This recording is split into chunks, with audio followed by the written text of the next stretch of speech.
बिस्मिल्लाहिर्रहमानिर्रहीम। Class 9th। बेटा हमारा आज का लेक्चर जो है 5 अगस्त 2020। तो हमने जो टॉपिक डिस्कस करना है वो है इलेक्ट्रॉनिक कॉन्फ़िगरेशन। टॉपिक का नेम क्या है?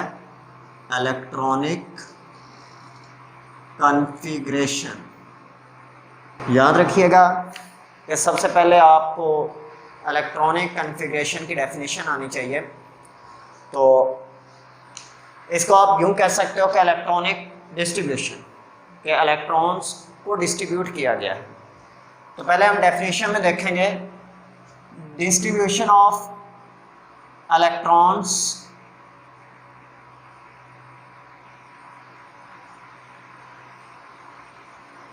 Into different orbitals depending upon ascending order of their energies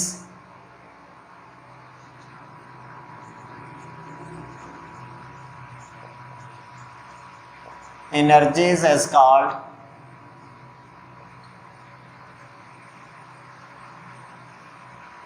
electronic configuration. इसे आप क्या कहते हैं? इलेक्ट्रॉनिक कॉन्फ़िगरेशन कहते हैं।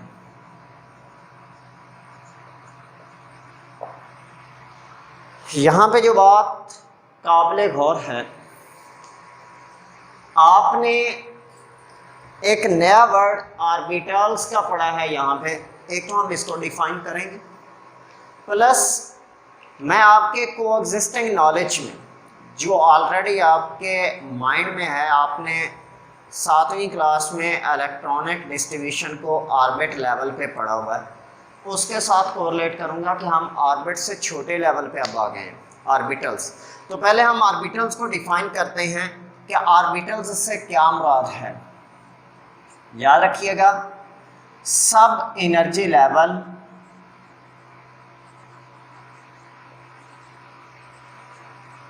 present within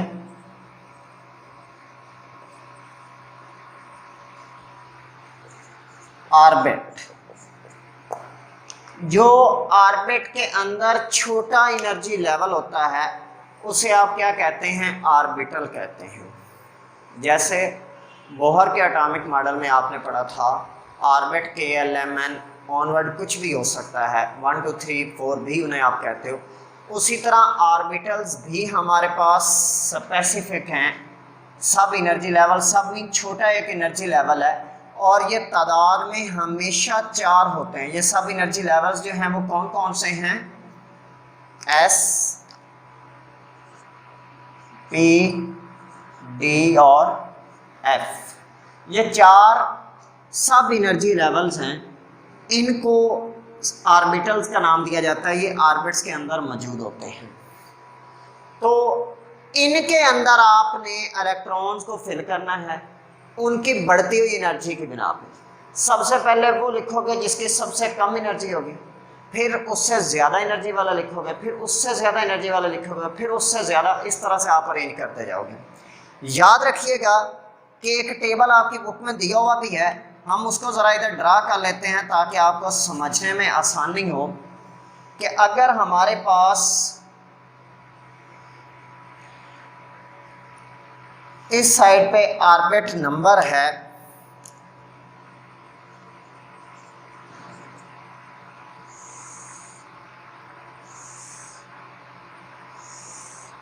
जबकि इस साइड पे ऑर्बिटल्स मौजूद हैं, तो याद रखिएगा कि पहला ऑर्बिट, दूसरा ऑर्बिट, तीसरा, चौथा। पहले में सिर्फ और सिर्फ S ऑर्बिटल मौजूद होता है, दूसरे में S और P दोनों, तीसरे में S, P, D तीनों, चौथे में S, P, D और F होते हैं। ऑर्बिट के अंदर यानी कि मेन एनर्जी लेवल के अंदर मैक्सिमम इलेक्ट्रॉन फाइंड आउट करने का फार्मूला 2n² होता है। मैक्सिमम नंबर ऑफ इलेक्ट्रॉन्स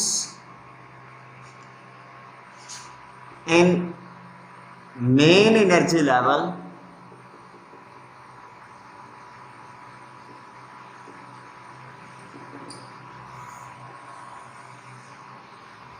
उसके लिए फार्मूला होता है 2n²। If n is equal to 1 then 2 multiplied by 1 का स्क्वायर हो जाएगा। 2 मल्टीप्लाइड बाय 1 का स्क्वायर 1 ही होता है, तो 2 1 टाइम्स 2 आ जाएगा। सो पहले ऑर्बिट में, पहले मेन एनर्जी लेवल में सिर्फ 2 इलेक्ट्रॉन होते हैं। If n is equal to 2 multiplied by 2 का स्क्वायर 2 का मुरब्बा क्या होता है 4, 4 2 बार 8, तो दूसरे मेन एनर्जी लेवल में 8 इलेक्ट्रॉन्स होंगे। इसी तरह n की वैल्यू अगर 3 होती है तो 2 ज़रब 3 का मुरब्बा 3 का मुरब्बा 9 होता है, 2 9 बार 18। और इसी तरह अगर n की वैल्यू 4 होती है तो 2 इंटू 4 का मुरब्बा 2 4 का मुरब्बा 16, 16 2 बार 32, तो मैक्सिमम 32 इलेक्ट्रॉन। इसी तरह याद रखिएगा S, P, D और F में भी एक मखसूस तादाद इलेक्ट्रॉन्स की मैक्सिमम आ सकती है, जो कि S में मैक्सिमम 2 इलेक्ट्रॉन होते हैं। इनकी पावर में जो तादाद लिखी जाती है वो इनमें मौजूद इलेक्ट्रॉन्स की तादाद होती है। P में मैक्सिमम 6 आ सकते होते हैं, D में मैक्सिमम 10 आ सकते होते हैं और F में 14 आ सकते हैं। सो अगर आप इसके अकॉर्डिंग देखें तो चूंकि पहले ऑर्बिट में सिर्फ S ऑर्बिटल है, तो S में मैक्सिमम 2 आते थे, इस वजह से पहले में मौजूद ही सिर्फ S है और S वाले ही 2 मैक्सिमम इलेक्ट्रॉन मौजूद है। दूसरे ऑर्बिट में टोटल 8 आ सकते हैं, 2 S में आएंगे, 6 P में आएंगे, टोटल 8 मैक्सिमम। बात मैक्सिमम की मैं कर रहा हूँ, कम तो अगर हैं कम तो फिर कम ही आ जाएंगे।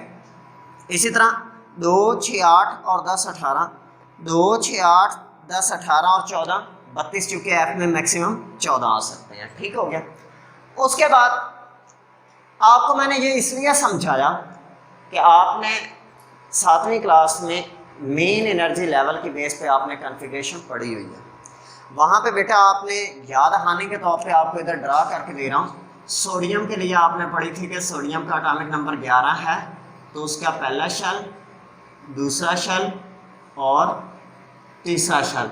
तो कहा हुआ था कि 2 होते हैं, 8 होते हैं और फिर 1 होता है। चूँकि एटॉमिक नंबर उसका 11 है, पहले शेल में 2 इलेक्ट्रॉन, पहले मेन एनर्जी लेवल में 2 इलेक्ट्रॉन, फिर दूसरे मेन एनर्जी लेवल में 8 इलेक्ट्रॉन, 10 हो गया।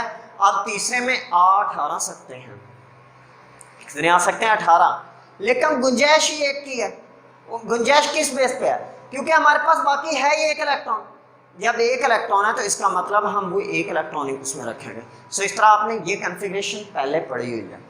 आज हमने SPDF की बेस पे करनी है। पहले आपने KLMN की बेस पे पढ़ी है कि K के अंदर 2 इलेक्ट्रॉन, L के अंदर 8 और M के अंदर 1 इलेक्ट्रॉन है फॉर सोडियम। बट आज हमने ये, सॉरी इधर 1 ही लिखा गया, सोडियम का एटॉमिक नंबर 11 होता है। तो आज हमने SPDF की बेस पे अरेंज करना है। तो याद रखिएगा, एक मेथड आपकी बुक में दिया हुआ है, इसको एरो मेथड कहा जाता है। वो ज़रा मुश्किल है, संजीदा है और प्लस वो बड़ा कह लें कि जगह ज़्यादा घेरने वाला है। तो आप उसकी बेस पे पहले 18 एलिमेंट्स तक तो बड़ी आसानी से आप अरेंज कर लोगे, लेकिन मैं चाहता हूँ कि आप कोई ऐसा मेथड अडॉप्ट करें कि जिसकी बेस पे आपको सिर्फ पहले 18 एलिमेंट्स की नहीं कॉन्फ़िगरेशन बल्कि तमाम एलिमेंट्स की कॉन्फ़िगरेशन आपको आ जाए। तो उसके लिए ज़रा फ़नी भी एक तरीक़ाकार है और एक जो है उसका सीरियस वाला है। मैं ये चाहता हूँ कि ज़रा फ़न की शक्ल में हो जाए तो बच्चे जल्दी याद कर लेंगे, तो इसलिए मैं ज़रा फ़नी वाला जो है करवा देता हूँ।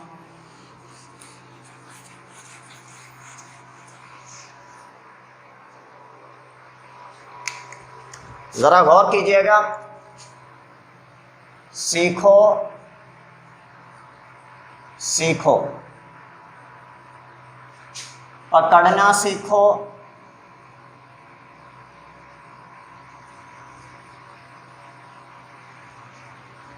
पकड़ना सीखो।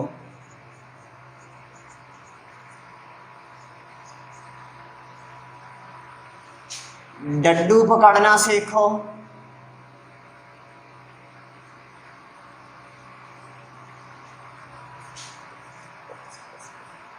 एक बार कहना है, बाद में रिपीट करते रहना, डड्डू पकड़ना सीखो फौरन।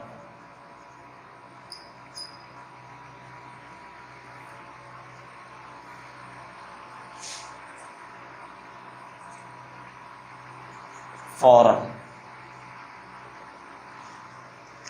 ये मैं अंडरलाइन कर देता हूं जो हमने रिपीट करना है, डड्डू पकड़ना सीखो फौरन। बाद में ये रिपीट होता रहेगा, डड्डू पकड़ना सीखो फौरन, डड्डू पकड़ना सीखो फौरन, डड्डू पकड़ना सीखो फौरन, जितना मर्जी। आप इसकी जगह पे ये भी कर सकते हो कि सीखो सीखो पकाना सीखो, पकाना सीखो, डड्डू पकाना सीखो, डड्डू पकाना सीखो फौरन। चाइनीज स्टूडेंट हो तो उनके लिए ज़रा डड्डू पकाने वाली बात और ज़्यादा कह लो कि अट्रैक्टिव हो जाएगी। या इसकी जगह पे एक संजीदा वाला फिक्रा भी है, वो भी मैं बोल देता हूँ। School school, public school, public school, divisional public school, divisional public school, Faisalabad. So आपकी मर्जी है, जैसे मर्जी कर लें। तो सीखो में से बेटा एस आ गया, सीखो में से एस, पकड़ना में से पी, सीखो में से एस, पकड़ना में से पी, सीखो में से एस, डड्डू में से डी, पकड़ना में से पी, सीखो में से एस, डड्डू में से डी, पकड़ना में से पी, सीखो में से एस और फौरन में से एफ। तो आपको मैंने 4 ऑर्बिटल्स बोले थे, एस, पी, डी और एफ, तो वही रिपीट हो रहे हैं, उन्हीं को आपने अरेंज किया। तो एस की नंबरिंग चूंकि पहले ही ऑर्बिट में एस पाया जाता है, मैं आप अपनी बुक पे देखिएगा जो मैंने अभी इधर टेबल ड्रा किया था, लिहाजा आप एस की नंबरिंग जो है वो 1 से स्टार्ट करते हो। तो आप सबसे पहले एस की नंबरिंग स्टार्ट करें। ये पहला एस है, दूसरा, तीसरा, चौथा, पांचवा और छठा। एस की नंबरिंग 1 से स्टार्ट करते हैं। पी चूंकि पहली बार ऑब्जर्व ही दूसरे ऑर्बिट में किया गया, तो साइड पे जो नंबर होता है वो उसका मेन एनर्जी लेवल होता है, मेन एनर्जी नंबर होता है। तो साइड पर चूंकि दूसरे नंबर से पी स्टार्ट हुआ, लिहाजा आप 2 से ही इसे स्टार्ट करेंगे इसकी counting. 2p, 3p, 4p and 5p। उसके बाद डी जो है अपनी बुक पे उसी टेबल में देखो, वो तीसरे ऑर्बिट में पहली बार देखने को मिला, लिहाजा उसकी नंबरिंग 3 से स्टार्ट करोगे और आप लिखोगे 3d एंड 4d। जबकि एफ आपने पहली बार ऑब्जर्व किया है चौथे में, तो इसलिए 4 से उसकी नंबरिंग आप स्टार्ट करोगे। अब ज़रा आप ये जो मैंने ब्लू से और ब्लैक से कॉम्बिनेशन बना के सिर्फ एस और पी वगैरह लिखा है, इसको ज़रा हम सेपरेटली लिख लेते हैं ताकि आपको समझने में ज़रा आसानी रहे।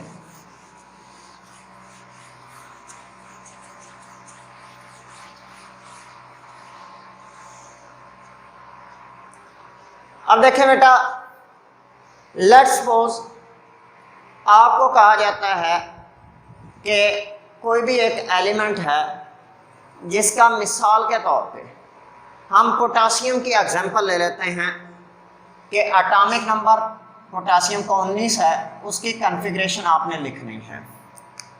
तो सिंपल है, आप पहले इसी तरह सीखो सीखो से अरेंज करें रफ पे, क्योंकि जब आप नीट पेपर पे लिखते हो तो आप ये वाली चीज़ एक तो नहीं मेंशन करोगे, दूसरे नंबर पे आप ये भी मेंशन नहीं वहाँ पे करोगे कि अगर वो 19 इलेक्ट्रॉन उसके पूरे करने हैं ना, तो वो हमारे पास लेट्स सपोज के यहाँ तक पूरे हो जाते हैं, तो ये 3D से ऑनवर्ड जो हिस्सा है ये हमने नहीं लिखना। इसलिए आप इसे पहले रफ पे करें। रफ पे जब आप इसे इलेक्ट्रॉन पूरे कर लो, इसके जहाँ तक भी वो इलेक्ट्रॉन आ जाए, उसके बाद उसे आप नीट जो आपकी आंसर शीट होगी उस पर सिर्फ मुतलका हिस्सा अटेम्प्ट कीजिएगा। अब 19 इलेक्ट्रॉन पूरे करने हैं, पहले तो आप इनको अरेंज करो। एस में 2 आते हैं, फिर 2 आएंगे, फिर 6 आएंगे, फिर 2 आएंगे, फिर 6, 2। अब आप यहाँ पे देखो 2, 2, 4, 6, 10, 2, 12, 6, 18, 2, 20। तो हमने 19 पूरे करने हैं, यहाँ तक एक 20 हो जाते हैं। तो इसका मतलब एक तो हमारे पास यहाँ तक हमने हिस्सा इधर मेंशन करना है। फॉर पोटासियम हर एलिमेंट के लिए डिफरेंट होगी डेफिनेटली वैल्यू। तो हम इसको अरेंज करते हैं 1s, 2s, 2p, उसके बाद 3s, फिर 3p, फिर उसके बाद 4s। अब आपने टोटल 19 इलेक्ट्रॉन पूरे करने हैं। एस में मैक्सिमम 2 इलेक्ट्रॉन आते हैं, आपने 2 लिख दिए, 2 4 6 10 2 12 6 18, टोटल 19 है, 18 पूरे हो गए। तो एस के अंदर कितना बच गया? 19 में से 18 गया, बाकी 1 बच गया, लिहाजा एस के अंदर 1 इलेक्ट्रॉन आ जाएगा। अगर 2 होते तो हम 2 लिखते हैं ना, जब है ये 1 इलेक्ट्रॉन फिर हमें क्या ज़रूरत है कि हम 2 लिखें। सो इस तरह आपने ये कन्फिग्रेशन अटेम्प्ट की। एक इंटरेस्टिंग बात आपको बताता चलो यहाँ पे कि जैसा कि एटॉमिक नंबर क्रोमियम का 24 होता है, इसकी कन्फिग्रेशन बड़ी इंटरेस्टिंग है। अब देखो 4s तक 20 हो जाते हैं और डी में 10 आते हैं, 20 और 10 30, पूरे कितने करने हैं? 24। इसका मतलब कि क्रोमियम के लिए मैं स्टार लगा देता हूँ ज़रा, या ये अब कैंसिल कर देता हूँ। क्रोमियम के लिए हमें 3d तक लिखना पड़ेगा, तो हम लिख लेते हैं 1s 2s 2p 3s 3p, उसके बाद 4s और 3d। अब यहाँ पे एक बात गौर से देखिएगा कि पहले इलेक्ट्रॉन पूरे करें 2 2 4 6 10 2 12 6 18 2 20 और बाकी क्या बच गया? 4 24। लेकिन ये कॉन्फ़िगरेशन नहीं होती। अब आपके लिए एक अहम तरीन बात है बेटा, आपकी बुक में नहीं है, मैं आपको क्यों बेहतर तरीके से समझाने की कोशिश कर रहा हूँ कि बिल्कुल बेसिक पे आप इलेक्ट्रॉनिक कॉन्फ़िगरेशन पढ़ रहे हो। आज अगर अच्छा पढ़ लोगे ना तो बहुत सारी चीज़ें आपकी इस इलेक्ट्रॉनिक कॉन्फ़िगरेशन की बेस पे तीसरे चैप्टर में हमने पढ़नी है। सो इसलिए बहुत अच्छे तरीके से आप इसको करें। बुक में बेशक नहीं है, थोड़ा एडिशनल पढ़ लें लेकिन अच्छा पढ़ लें। अब देखें डी के अंदर कभी भी 4 या 9 इलेक्ट्रॉन आ रहे हो तो उससे पहले जो एक एस वाले इलेक्ट्रॉन होते हैं उनमें से एक इलेक्ट्रॉन जंप करके डी के अंदर चला जाता है। जब यहाँ से जंप करके जाएगा तो इसका मतलब कि एस में से एक इलेक्ट्रॉन कम हो जाएगा और डी में वही एक इलेक्ट्रॉन ऐड हो जाएगा और इसकी कॉन्फ़िगरेशन 4s2 3d 5 बन जाएगी। ऐसा होने की वजह क्या है? दुनिया की हर चीज़ बेटा स्टेबिलिटी चाहती है, तो ये मोस्ट स्टेबल, ये सॉरी 4s के अंदर एक इलेक्ट्रॉन मैंने लिखना था। 3 हालतों में ऑर्बिटल ज्यादा स्टेबल होता है। कौन कौन सी? एम्प्टी हो तो भी स्टेबल होता है, एग्जैक्टली हाफ फिल्ड हो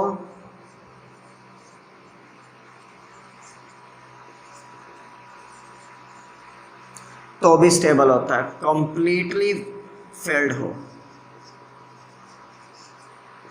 तो भी मोस्ट स्टेबल होता है। अब ज़रा हम देख लेते हैं कि जो हमारे पास S, P, D और F हैं उनके लिए कौन कौन सी कंडीशंस आ सकती हैं? S के लिए, P के लिए, D के लिए और F के लिए।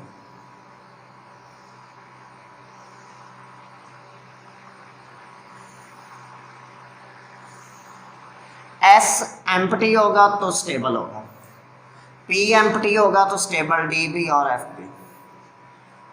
S में मैक्सिमम 2 इलेक्ट्रॉन आते हैं, 2 होंगे स्टेबल होगा। P के अंदर 6 आते हैं, 6 होंगे मोस्ट स्टेबल होगा। D के अंदर 10 आते हैं, मोस्ट स्टेबल होगा। 14 आते हैं, मोस्ट स्टेबल होगा। और 2 का निस्फ क्या होता है? 1, 6 का निस्फ 3, 10 का निस्फ 5 और 14 का निस्फ 7। तो याद रखिएगा D और F के अंदर जब भी 4 इलेक्ट्रॉन आ रहे हो या 9 इलेक्ट्रॉन, इसी तरह F के अंदर 6 इलेक्ट्रॉन आ रहे हो या 13 इलेक्ट्रॉन आ रहे हो, तो उससे पहले जो S ऑर्बिटल पाया जाता है उसमें चूंकि 2 इलेक्ट्रॉन होते हैं, वो अगर 1 इलेक्ट्रॉन खारिज कर दे तो हाफ फिल्ड हो गया।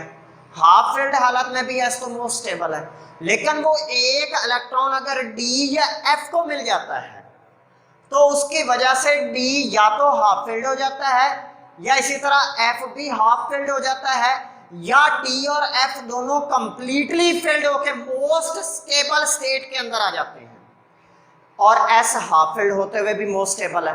लिहाजा इस वजह से एटम्स के अंदर रुझान पाया जाता है कि जब भी D और F के अंदर उसके हाफ फिल्ड होने में एक स्टेप पीछे हो, एक इलेक्ट्रॉन की जगह कमी हो, या उसके कह लो कि कंप्लीटली फिल्ड होने में सिर्फ एक इलेक्ट्रॉन की ज़रूरत हो, तो उस वक्त जो उस डी या एफ ऑर्बिटल से पहले एक एस ऑर्बिटल मौजूद होता है, उसमें से एक इलेक्ट्रॉन जंप करके उस डी या एफ को कंप्लीटली फिल्ड या हाफ फिल्ड बना देता है। इस तरह एस भी हाफ फिल्ड होकर मोस्ट स्टेबल हो जाता है, डी और एफ जो होते हैं वो भी हाफ फिल्ड या कंप्लीटली फिल्ड होके मोस्ट स्टेबल हो जाते हैं। इसलिए ऐसा वहाँ पे देखने को मिलता है। यहाँ तक बेटा आपका आज का लेक्चर था। अगर इसमें कोई भी प्रॉब्लम हो तो आप पूछ सकते हैं। इंशाल्लाह हम अपने कल के लेक्चर में पीरियोडिक टेबल को स्टडी करेंगे कि एलिमेंट्स के एटॉमिक नंबर हमें कैसे याद हों। अगर एटॉमिक नंबर याद हों, उसके बाद ये हमने इलेक्ट्रॉनिक कन्फिग्रेशन इस तरह से सीख ली है, तो हम उसके एटॉमिक नंबर को यहाँ पे लिखें और कन्फिग्रेशन उसकी हल कर दें। बहुत आसान काम है। अगर कोई भी क्वेश्चन हो तो आप लोग इनबॉक्स में पूछ सकते हैं। शुक्रिया बेटा, अल्लाह हाफिज़।